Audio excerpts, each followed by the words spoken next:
बिस्मिल्लाहिर्रहमानिर्रहीम। अस्सलामु अलैकुम या अली अलैहिस्सलातु वस्सलाम मदद। उन्हीं इकराम, आज एक और मजलिस में आप लोगों के साथ हाजिर हूँ। आज इस मजलिस के अंदर मैं अल्लामा ज़मीर अख्तर नकवी साहब का ही एक और क्लिप आप लोगों के साथ शेयर करने वाला हूँ। इस क्लिप के अंदर दो मेन टॉपिक्स अल्लामा साहब ने कवर किए हैं जो कि मैं समझता हूँ बहुत ही ज़रूरी हैं।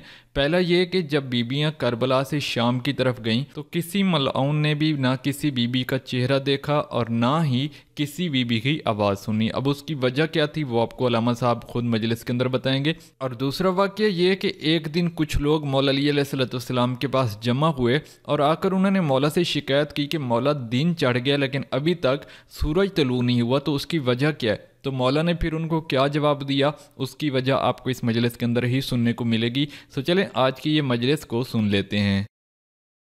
Subscribe to my channel and hit the bell icon so you never miss any video from my channel. और कभी कभी मैं मसाइब में भी बहुत से मसले हल कर देता हूँ, जो जहन में बहुत सी गिरें होती हैं उसे खोल देता हूँ। ये बताइए कि अरब वालों को इस घराने के पर्दे से क्या दुश्मनी थी? आपको पता है क्या दुश्मनी थी?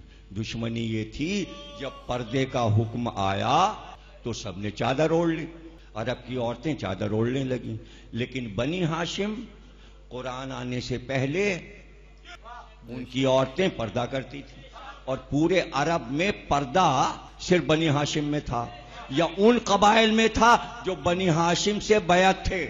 जैसे जनाब खदीजा का बनी असद का कबीला, जनाब खदीजा भी पर्दा करती थी इसलिए कि इस्मत बीबी बन के आना था। या जैसे उम्मुल बनीन का कबीला जो बनी हाशिम को अपना सरदार मानता था, उनके उसूलों पे चलता था, उनकी तहजीबों पे चलता था। ये भी शराब नहीं पीते थे, दूसरे कबाइल भी शराब। चूंकि बनी हाशिम ऐसा करते हम ऐसा करेंगे, जैसे वो हज करते हम भी करेंगे, जैसे उनमें अखलाक है हम भी अखलाक बरतेंगे। गोया उनकी सीरत पे चलते थे कुरान आने से पहले, नबी आने से पहले। तो बनी हाशिम की औरतें एक चादर ओढ़ती थी, वो एक मखसूस चादर थी। वो चादर सर से चलती थी और 1.5 गज बाहर पैरों से रहती थी और वो घेरा बनाती थी पूरे जमीन पर। वो इतने गज की होती थी कि यहां से चल के फैल कर आगे तक आ जाती थी।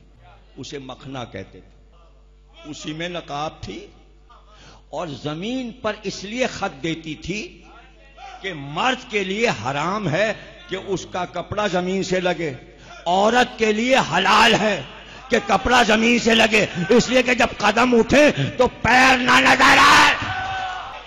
इसलिए आप पढ़ते हैं रवायतों में कि एक बीबी खैमे से निकली और उसकी चादर जमीन पर रगड़ खा रही थी। वो क्यों? इसलिए कि चलने में जब कदम उठेंगे तो चादर से नजर, इतनी बड़ी चादर हो कि किसी को कदम उठने की जुम्बिश का पता ना चले। यह है इस्मत, यह है शराफत। और वो चादर दोहरी होती थी, यानी मोटी होती थी, अंदर उसके अस्तर होता था। वो चादर पूरे अरब में अदब की वजह से कोई औरत नहीं ओढ़ती थी। ये सरदारों की चादर है, ये सरदारों की चादर है। जब पर्दे का हुक्म आया तो जो चादर हलाल हुई थी सबके लिए, जायज हुई थी, वो चादर यमन से मंगाकर रसूल अल्लाह ने अपनी बीवियों को दिया। तो बनी हाशिम की औरतें 2 चादरें ओढ़ती थी। एक चादर अंदर जो हदीस किस्सा है, जो चादर तथीर है, उस पर से बनी हाशिम की चादर। अब वो चादर जो किस्सा वाली थी वो जिस्म से ऐसे लपेट ली जाती थी कि कोई उसे उतार नहीं सकता। जब तक खुद बीबी इरादा ना करे वो चादर नहीं उतरेगी।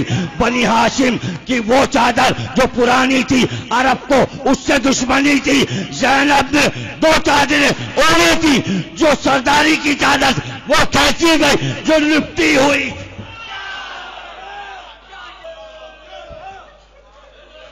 आप कहेंगे दलील, कोई किताब से दलील नहीं, किसी किताब से दलील नहीं, किसी रावी से दलील नहीं, आपकी अक्ल से दलील दे रहा हूं। आपकी अक्ल से।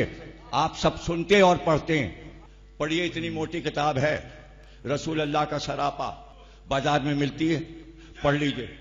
उसमें क्या क्या लिखा है, चैप्टर बने। आंख ऐसी थी, पेशानी ऐसी थी, जुल्फें ऐसी थी, नाक ऐसी थी, रुखसार ऐसे थे, है कि तिल नजर आ रहा था रावी को, तिल ऐसा था, रीश ऐसी थी, गर्दन ऐसी थी, सब लिखा है।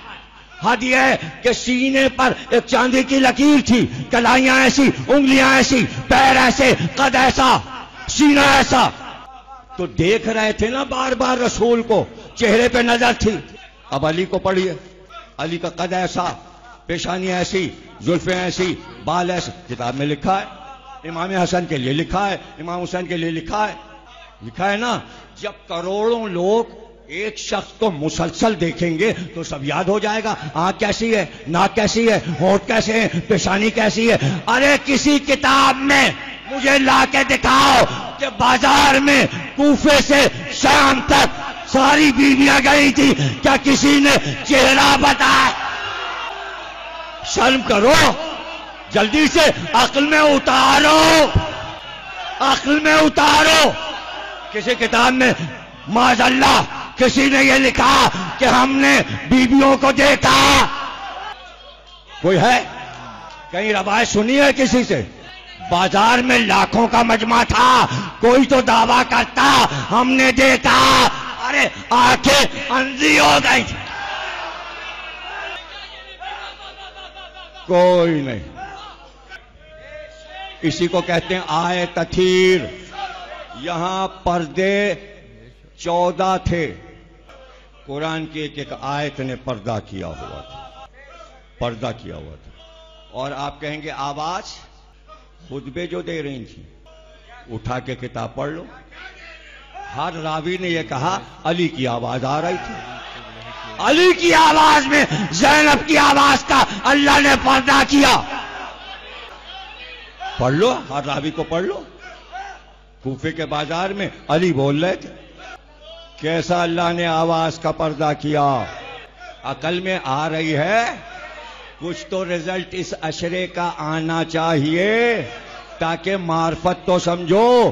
परसों कहा था नूरानी बन जाओ, ऐसे नहीं नूरानी बन सकते जब तक एहतराम की हदों तक ना पहुंच जाओ।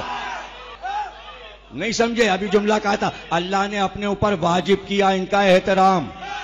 तुम वाजिब नहीं करोगे अपने ऊपर इनका एहतराम? यही है एहतराम कि अगर सुनो कि किसी ने इन्हें देखा तो जबान पकड़ो, नहीं देख सकता, नहीं देख सकता।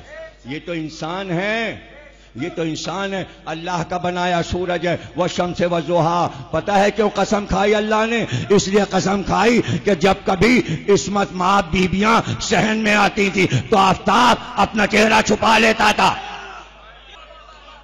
इन हदों तक तो जाना पड़ेगा ना तुम्हें। कूफा है, कूफा, अली खलीफा है, बादशाह है, ज़ैनब शहजादी है। रोज सुबह तिलावत करती थी, अली बाहर बैठे थे। लोग आए, का वक्त बहुत गुजर गया, अब तक आफताब तुलू नहीं हुआ, अपने मतले पे रुका हुआ है। का ठहरो, देख कर आता हूं। अली को पता है कि आफताब क्यों नहीं तुलू हो रहा है। एक जगह पे रुक जाए, ये सिर्फ इमामत के घराने को मालूम है कि क्यों रुकता है। अंदर गए, देखा ज़ैनब तिलावत कर रही, और चादर ज़ैनब की तिलावत करने में, देखिए औरत यहां से बांधेगी, और इस्मत माब बीवियां घरों में भी इसी तरह रहती थीं। किसी वक्त भी जिब्रील आ सकते हैं। ये नहीं कि बाहर निकली तो ऐसे और घर में उतार दिया। तो यहां से है। अली ने देखा कि चादर यहां तक आ गई, यहां के बजाय यहां आ गई। जैसे ही मौला दाखिल हुए, बीबी ने कुरान बंद किया और उठ के खड़ी हो गई। अली करीब आ गए और एक बार कहा ज़ैनब, हाथ बढ़ा के, ज़ैनब वो आफताब निकल नहीं रहा इसलिए कि वो तुम्हें बरहना नहीं देखना चाहता, सर बरहना नहीं देखना चाहता, खुले सर नहीं देखना चाहता।